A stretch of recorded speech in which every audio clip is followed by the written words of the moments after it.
Resistance Radio is honored to interview David Rovics today. For those who are not already fans, David has been called the musical voice of the progressive movement in the U.S. and also the voice of democracy now.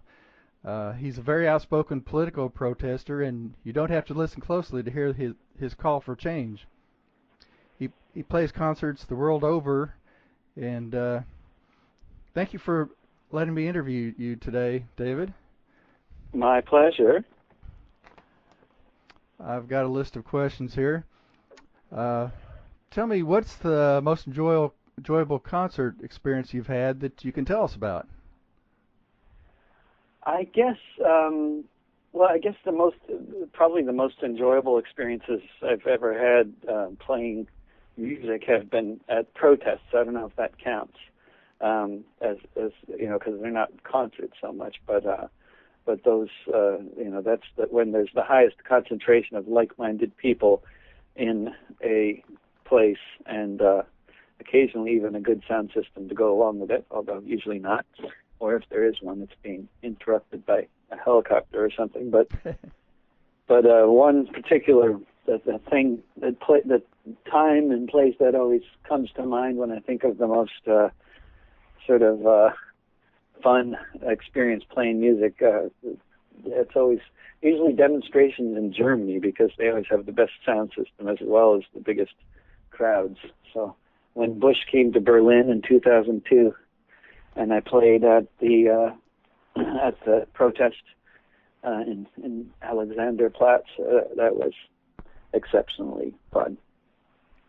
Yeah, I always enjoy being around like-minded people myself. Why did you decide to become a troubadour, and was there ever a question of doing another type of music? Yeah, I grew up playing classical music, and I mean, I don't know if I ever necessarily thought of doing that for a living, but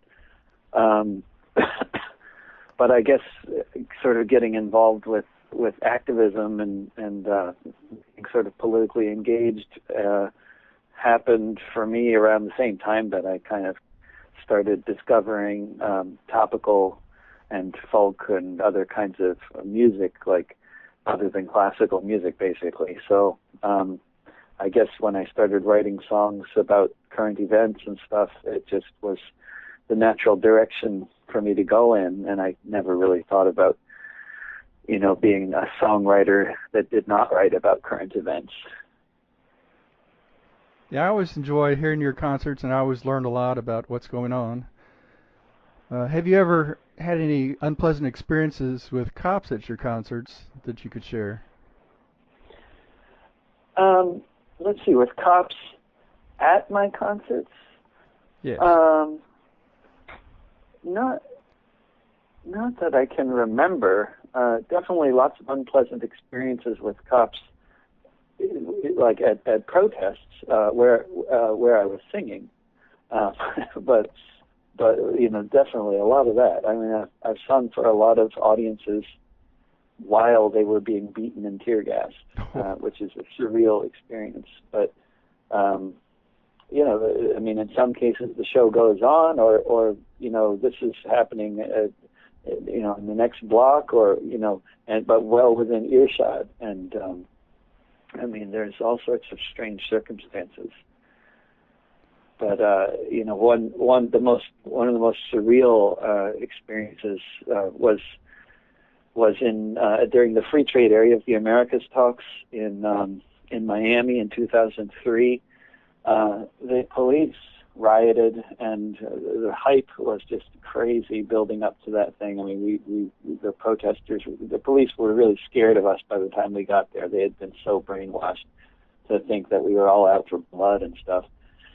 And basically, the police actually there was supposed to be this union-sponsored event with thousands of people in this big amphitheater, and the police at last minute just were not letting anybody in there, except for maybe altogether maybe 200 of us. I mean, they eventually let me in because I was arguing with them and saying, "Look, I'm supposed to be in there performing. I'm being, I've been hired to do this, And they eventually let me in, and there were some other people who got in somehow or other. But I think basically there were like 200 people in there altogether. And then, we were then basically, so the event wasn't going to happen like normal. It wasn't, it wasn't going to go down like it was supposed to go down. But basically those of us who were musicians who were there were encouraged by the organizers to at least play for the people who were in there. And the sound system was plenty loud enough that we could be heard outside of the area too, and I knew that. And I heard people being attacked outside of the amphitheater, and there was no way we could get out, and there was no way they could get in. So I just sang, songs that I thought seemed like good songs to hear while you're being tear gassed. But yeah, lots of other similarly surreal events. That does sound very surreal. I remember at the anti-NATO march in 2012, there was a good bit of cops beating on people, but you didn't get to play because the sound system went out. Yeah, I did play there through smaller sound systems and different smaller demos, but the big demo where I was supposed to sing, I only got to play for about half a song while sound checking at 8 in the morning. And after that, the sound system mysteriously stopped working, and they didn't get it working again until noon. Yes. So that was also mysterious and seems to happen a lot at protests where the sound system either really sucks or doesn't work, or, it may just be the incompetence of left-wingers trying to organize sound people, and going for the wrong people or not knowing what they need. But, it's kind of, it is quite a pattern, and it makes me wonder about sabotage. We need to get some tips from those German sound system people. Yeah. What's your philosophy for making a living as a singer-songwriter in today's world?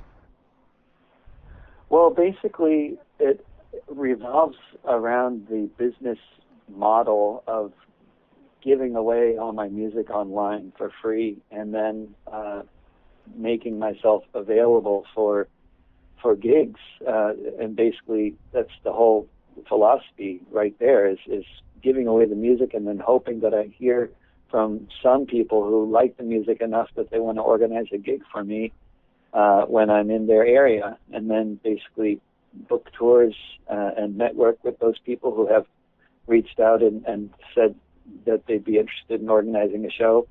And that's basically it. Basically the philosophy is that if you give away good quality music for free download and people like it, maybe 1 in 1,000 people who downloads a song is going to be willing to organize a decent show. And so you just keep on putting it out there and then see what happens. But for sure, the strategy for making a living as a singer, as an independent singer-songwriter, it's got to be creative, because you can't use the models that used to work for a lot more people involving record labels and commercial airplay and stuff, because those doors are pretty much closed. I mean, they were closed for most people before, but now they're even more closed because of the concentration of the music industry and radio. There's pretty much no such thing as local commercial radio in the U.S. anymore.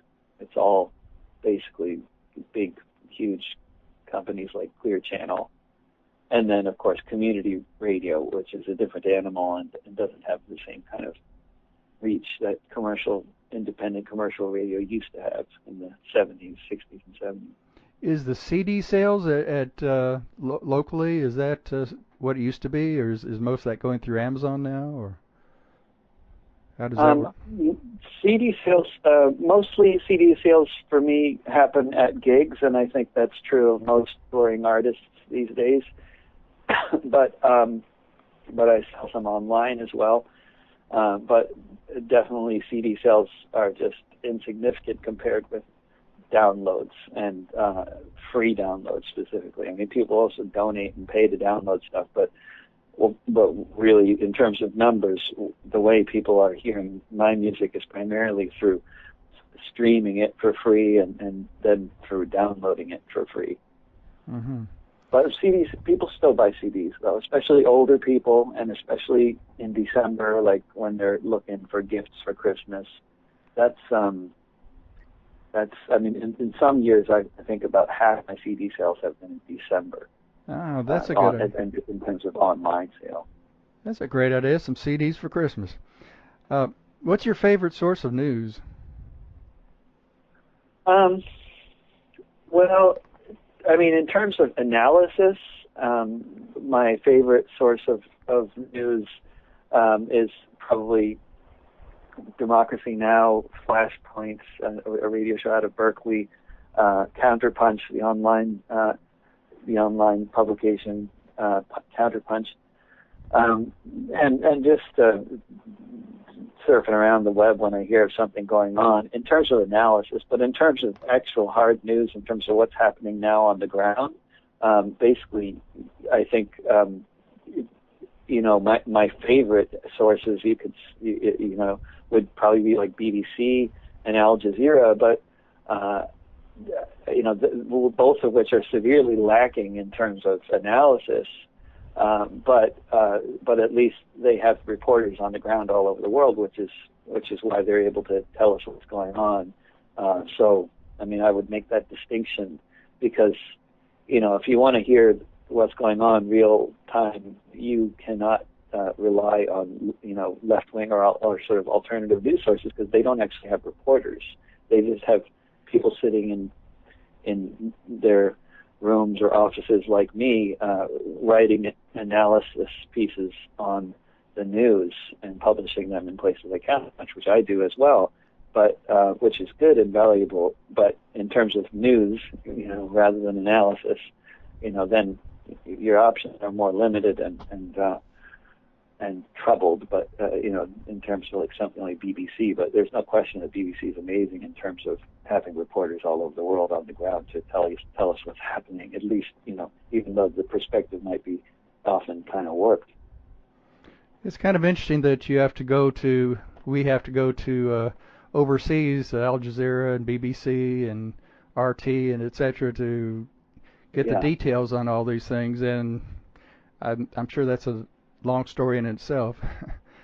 But well, American news, I mean, the story really, I mean, when it comes down to it, largely you can trace it back to Ronald Reagan, the year 1980, and the deregulation of the American media, particularly radio and television. I mean, what happened back then was nothing short of completely catastrophic, because capitalism doesn't work unless it's very heavily regulated. Otherwise, it doesn't work for people. It only works for the rich.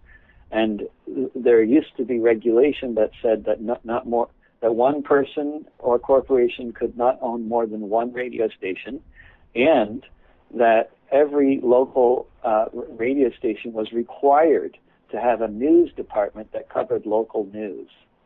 And these kinds of requirements and this kind of regulation seems almost like, we must be talking about Russia or something. But this was the United States, not a socialist country, up until 1980. But then when Reagan deregulated the airwaves, there was a massive layoff that happened almost immediately of thousands of journalists throughout the country. So basically overnight, local radio and TV wasn't local anymore and didn't have local staff to cover local events. So you'll frequently have city council meetings and stuff in fairly significant cities, and if there's not some major news issue going on at the time, there will frequently be no journalists present to cover the meeting.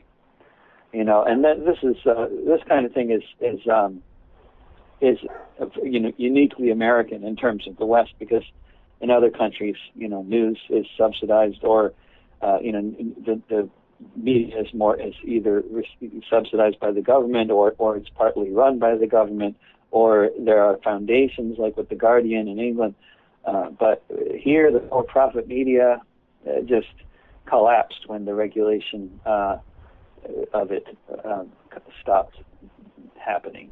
So it's a terrible situation in the U.S. with news, and you really have to go to sources based outside of the U.S.